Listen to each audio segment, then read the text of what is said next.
Give thanks and praise. Much love and respect, dissidents. So glad you're back. So this is kind of clearing off my scattered notes and random inspirations from when I was gone. And it's kind of a two-parter, you know. First, I want to talk about the difference between compassion and tolerance. These words seem very similar at first, but I want to differentiate some very important nuances between the two. Then I want to talk about the Georgia Guidestones. Seems to me that some of the events around the Georgia Guidestones and nearby signs and symbols are loaded with potential that may have not been fully appreciated. I know a lot of people are just kind of talking about the surface level stuff, but we're going to put the old slick dissident spin on many of the things around the Georgia Guidestones. And I'm going to tell a personal story of the evening that those events took place for me. It was quite supercharged. I mean, just utterly supercharged with importance and significance. So, difference between compassion and tolerance. It is a very fine line that I'm trying to draw here. But I'm just going to read the definitions out of this good old-fashioned 1961 Webster's Dictionary. I find old dictionaries to be oh so valuable.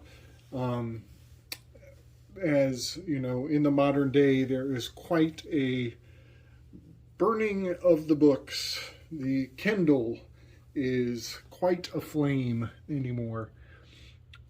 So compassion is a very simple and straightforward definition, just the way I like it.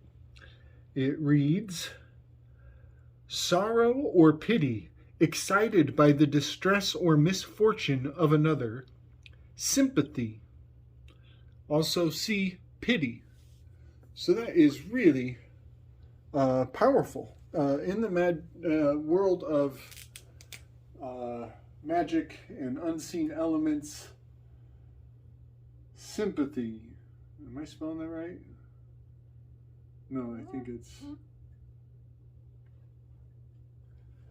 What is it? Yep, sympathy. I was right.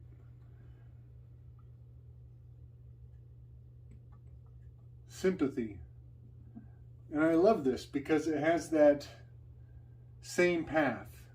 It has the same path. It is to say to put yourself in the shoes of another. You know, it is with passion, calm passion, same path, same feelings, to feel for somebody else. Now, the word tolerance is much, much more nuanced. It is being wielded with a bit of a political spin nowadays, but there is something behind those words that is not being fully disclosed that I find very valuable, and I would like to read this much longer definition for tolerance.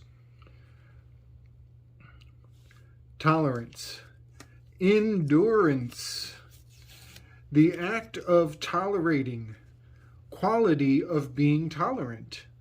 Specifically, the disposition to tolerate beliefs, practices, or habits differing from one's own. 3. A specified allowance for error in weighing and measuring, or for variations from the standard or given dimensions, weight, or the like. Cognate, the amount which coins, either singly or in lots, are legally allowed to vary above or below the standard of weight or fineness. the difference between two limiting sizes as a means of specifying the degree of accuracy. The constitutional or acquired capacity to endure shock, a poison, or especially a food or drug which may be harmful if taken in excess. Also, the capacity to endure the effects of a drug or other substance. What the fuck? What the fuck? Sorry. I just can't get enough of how shocking this differentiation is. But I want to highlight not only the poison aspect, not only the medical implications of increasing people's tolerance and what that word really means in today's fuckery. I want to really highlight this allowance for error in weighing or measuring, a variation from the standard or given dimensions of weight, the amount to which coins either slightly or in either singly or in lots are legally allowed to vary above or below the standard weight or fineness. Folks, this is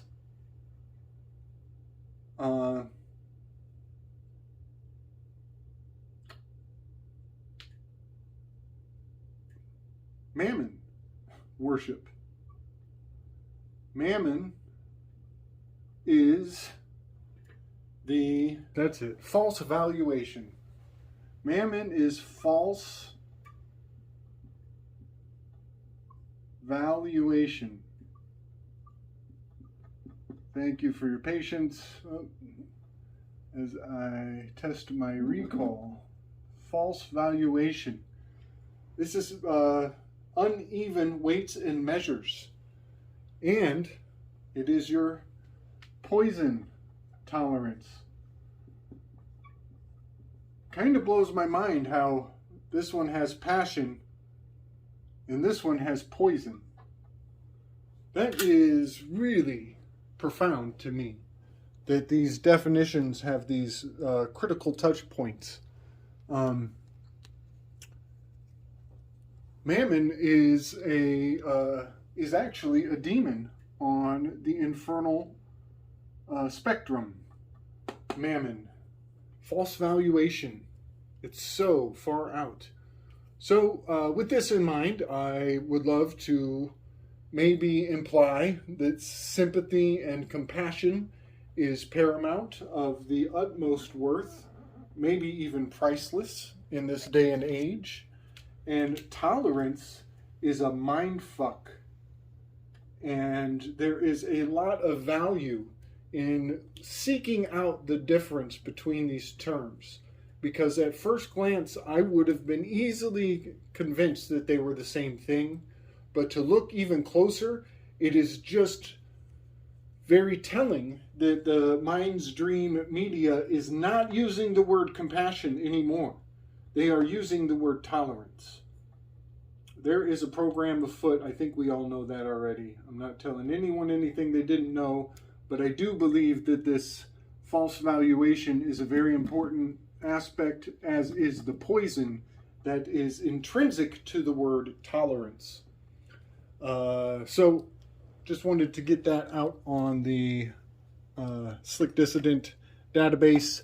Now I want to move into the events around the Georgia Guidestones. I'm going to link a show in the notes from a fella, High Impact Flicks. He has done just a very small, brief report on the Georgia Guidestones and their very interesting relationship to the CNN and the cable news network. And first I want to tell the story of when the Georgia Guidestones went down. I was so coincidentally watching the Stranger Things season 3 on the season finale. And in the season finale of Stranger Things, by the way, stranger equals shortage. Oh no, strange, excuse me, strange equals shortage. In 22 different gematological ciphers, it's basically the exact same root number, same root number. Very telling. I think I've mentioned this previously in some of my works around Doctor Strange. We have Stranger Things, a lot of strange shortages going on currently in the collective. So I'm watching Stranger Things season 3 finale, and at the 43-minute mark, there is a culmination, a climax of the Demogorgon getting blown up with fireworks, because it's taking place on the 4th of July in the film, and I happened to be watching it on, I believe, the 5th of July, the night before the Guidestones went down, and it was blowing my mind because the Demogorgon is shaped just like the Georgian Guidestones, and he's getting blown up with fireworks. They have a couple frames where he absolutely is in the exact same shape of the Georgia Guidestones, and that film was shot in Georgia. The devil went down to Georgia because he was looking for a film to make. And also, at the same time in the film, there was a fight going on at a Russian laboratory right next to a CERN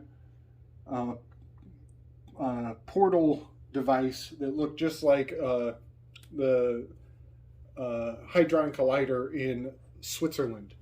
So I find that very interesting because at the 43-minute mark, the Gorgon is being killed, and it was 4:03 in the morning when the Georgian Guidestones were struck by a projectile explosive.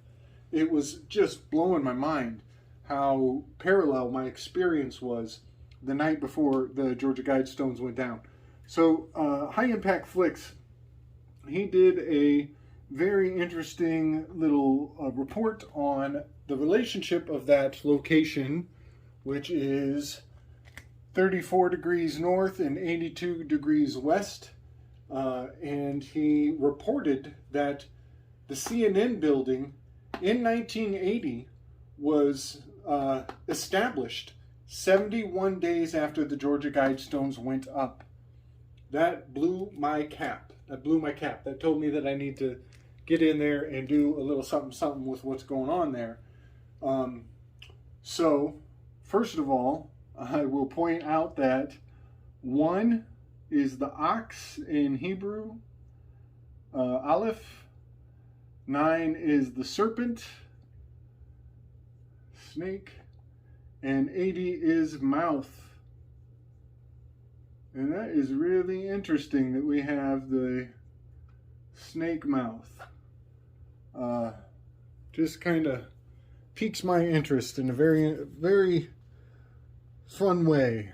Yeah, that's, let me see, that's Aleph Teth Pei. Aleph Teth Pei.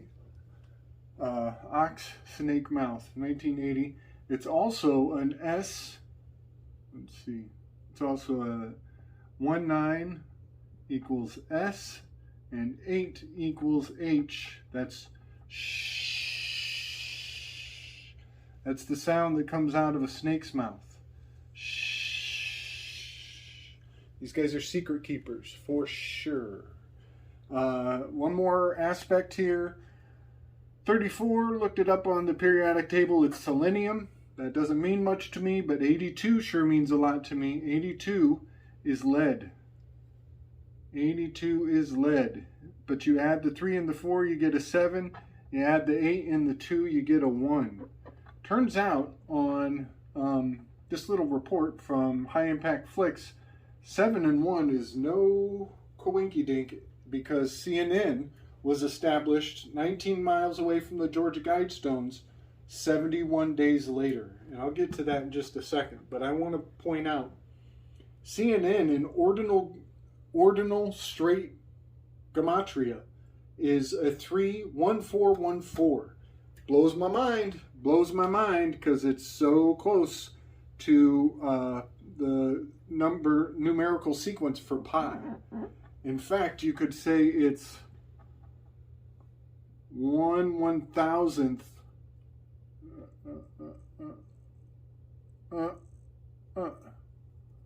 is that right?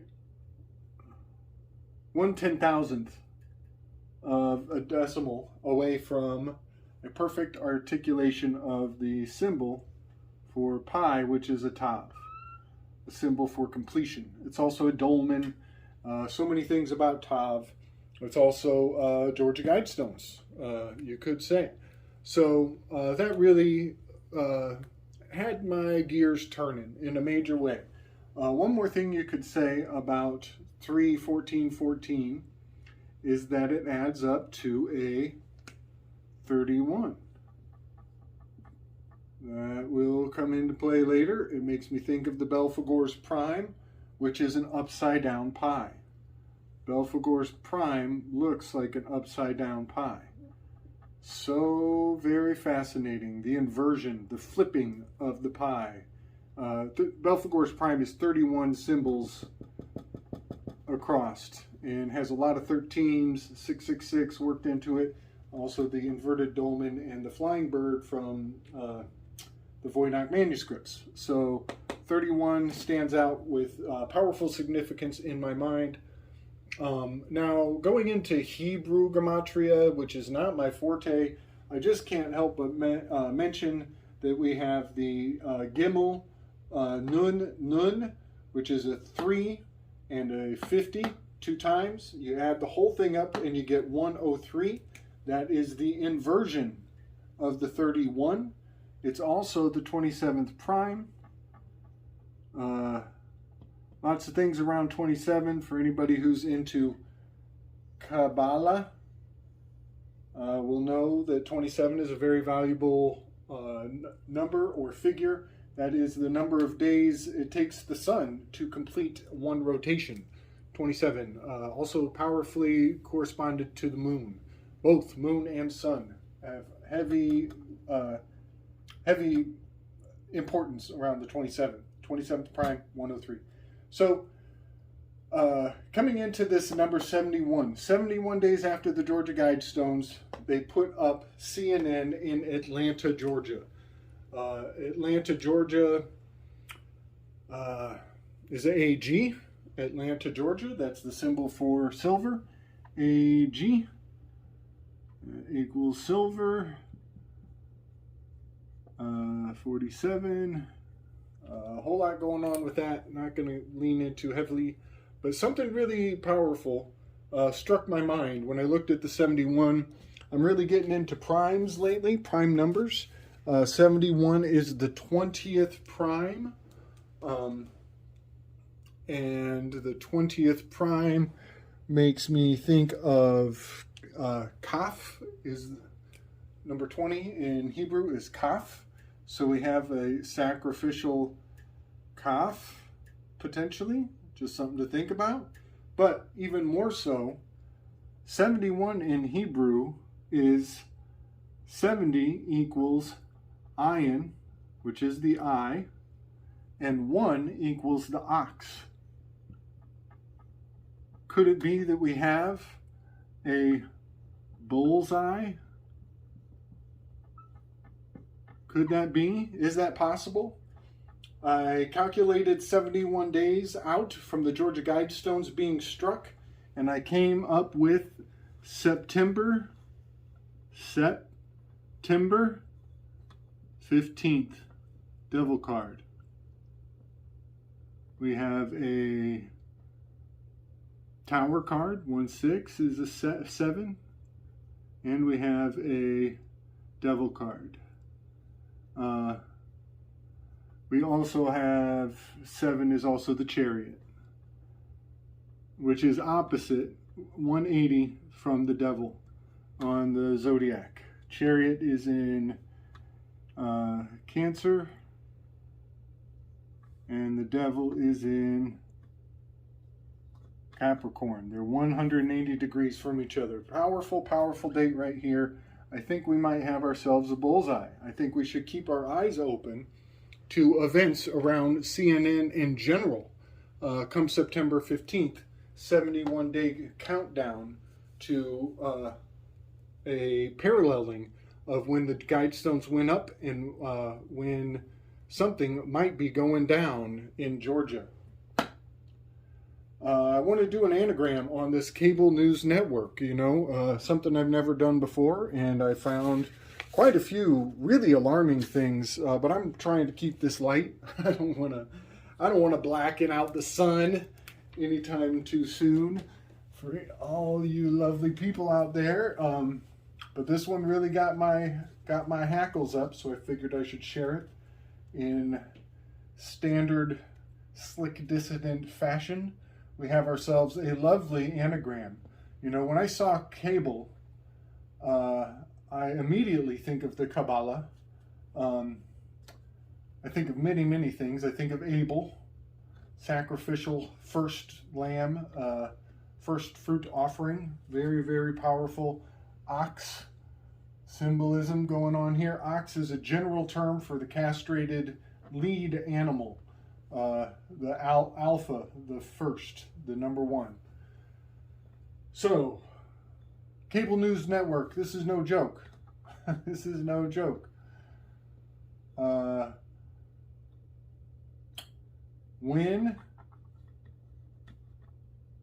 towers blacken.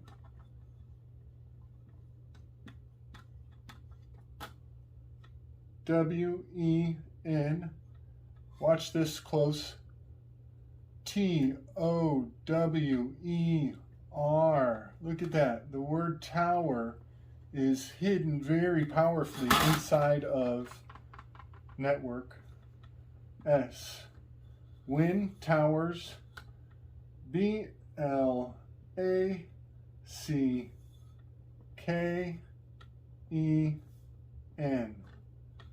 When towers blacken has always been encoded in the word cable news network. So that was a wild ride. We went all over the place, and I guarantee you that was just the cliff notes of many more observations that I spared everybody from, considering that it's a lovely August sunny day with the full moon on the rise. I don't want to throw too much shade on this lovely, lovely time of year. So I just thought I'd throw all that out. I might try to splice in some of the graphics that I put together around the time that they were firing up CERN to maximum power. And there were also heavy volcanic activity at Mount Etna, which Mount Etna is much like the can that Italy is kicking. They're kicking the can. They're kicking the volcano. And it was so interesting to me that CERN was firing up the night before the Georgia Guidestones went down. So I'll share some of those graphics the best I can. Hope everybody digs it. I know that was a wild ride going in all the directions, but there are very valuable patterns to be shared.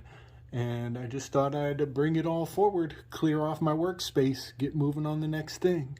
Love and respect, everybody. Strength and wisdom.